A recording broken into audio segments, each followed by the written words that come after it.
듣겠습니다. 네, 이해찬 대표님과 박주민 최고께서 말씀하셨습니다만 황교안 대표의 단식에 대한 국민들의 반응은 호의적이지 않습니다. 언론 표현으로는 싸늘하답니다. 삭발에 의해서 단식이란 그 제1야당 대표의 행태도 문제라고 국민들께서 느끼지만 내건 이유가 전혀 국민들이 동의하기 어려운 그런 내용들이기 때문입니다. 특히 지소미아 종료를 반대하는 그런 내용은 일본 정치인도 하지 않는데 황교안 대표는 일본의 구구 세력을 대변하는 것인지 묻고 싶습니다. 지소미아는 대표님께서 말씀하신 것처럼 2016년 박근혜 대통령 탄핵 직전에 정말로 뭐 작전하듯이 해치운 정말로 당당하지 못한 그런 과정을 거쳐서 이루어진 것입니다.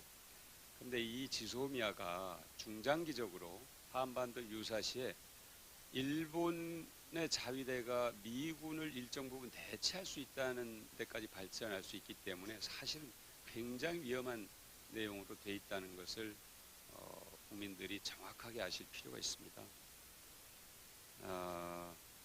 사실은 국민들이 그래서 2012년에도 반대했던 것이고 2016년에도 국민들께 알렸더라면 국민들이 결코 동의하지 않았을 것입니다. 더 늦기 전에 국민들이 동의하지 않는 단식을 중단하실 것을 권고합니다. 방위비 분담금 협상과 관련해서 굉장히 많은 얘기들이 있습니다. 미국 내에서도 결코 미국이 해서는 안 될 일을 하고 있다는 그런 지적들이 많은데요. 최소한 4가지 정도는 반드시 지켜지는 게 필요하다 이렇게 봅니다. 첫째는 국민들이 납득할 수 있는 수준이어야 된다. 1991년부터 2018년까지 27년 동안 우리나라 국방비는 5.8배, 약 6배 정도 늘었습니다. 그런데 방위비 분담금은 9배 늘었습니다. 그러니까 국방비에 는 것보다 훨씬 더 우리가 방위비 분담을 더 많이 하고 있다 하는 그런 얘기죠. 두 번째는 방위비 분담금이 주한미군이 아니라 주일미군을 위해서 결코 쓰여져서는 안 된다는 겁니다.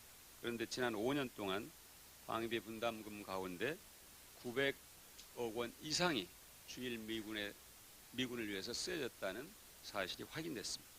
셋째는 한국이 총액을 제공하면 미국이 필요한 항목에 사용하는 방식이 아니라 정말로 필요한 항목을 제시하면 그것에 따라서 총액이 결정되는 방식으로 해야 된다는 것이고요. 마지막으로 집행 내역에 대해서 감사원의 감사가 꼭 필요하다, 검증이 필요하다는 겁니다. 우리 국민들의 목소리, 우리 국민들의 상식적인 요구, 이것이 주한미군이 우리의 안보와 미국의 안보에 기여하는 그것이 어떻게 조화를 이룰 수 있는지 노력할 필요가 있고 그것을 국민들에게 설득하고 동의를 구할 필요가 있다 이렇게 말씀드리겠습니다. 2가지 경제 지표인데요. 하나는 어제 통계청의 가계동향조사 발표고 하나는 OECD의 내년도 경제 예측인데 유의미하다. 우리 경제가 잘 되고 있다는 것이 아니라 뭔가 바람직한 방향으로 가고 있다 하는 그런 평가를 할 수 있을 것 같습니다. 어제 가계동향조사를 보면은 첫째, 모든 분야의 소득이 다 같이 늘었다는 겁니다. 1분위부터 5분위까지. 둘째는 우리 경제의 약자라고 할 수 있는 1분위 소득이 7분기 만에 큰 폭으로 증가했다. 그리고 세 번째, 경제 허리라고 얘기할 수 있는 2분위, 3분위, 4분위 소득 증가세가 뚜렷하다. 네 번째는 대체로 1분위부터 5분위까지 고르게 증가함으로써 고르게 잘 사는 경제의 방향으로 가고 있다 이렇게 평가를 할 수 있을 겁니다.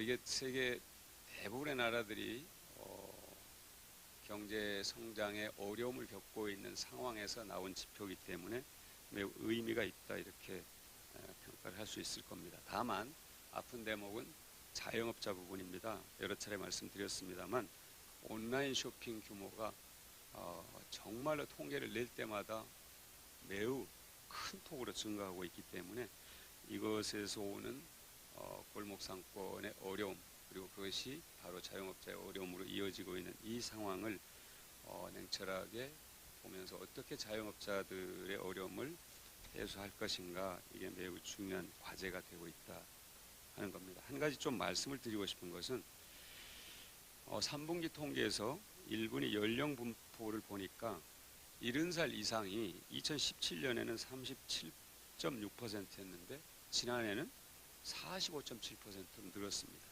그리고 1분위 평균 나이가 무려 64살입니다. 그러니까 1분위가 저소득의 원인이 노령층의 빈곤에 기인하고 있다. 상당 부분 이렇게 설명할 수 있을 겁니다. 그 점에 있어서 노령층에 대한 사회 안전망 확충이 매우 기묘하다는 것을 확인할 수 있습니다. 굉장히 중요한 부분입니다.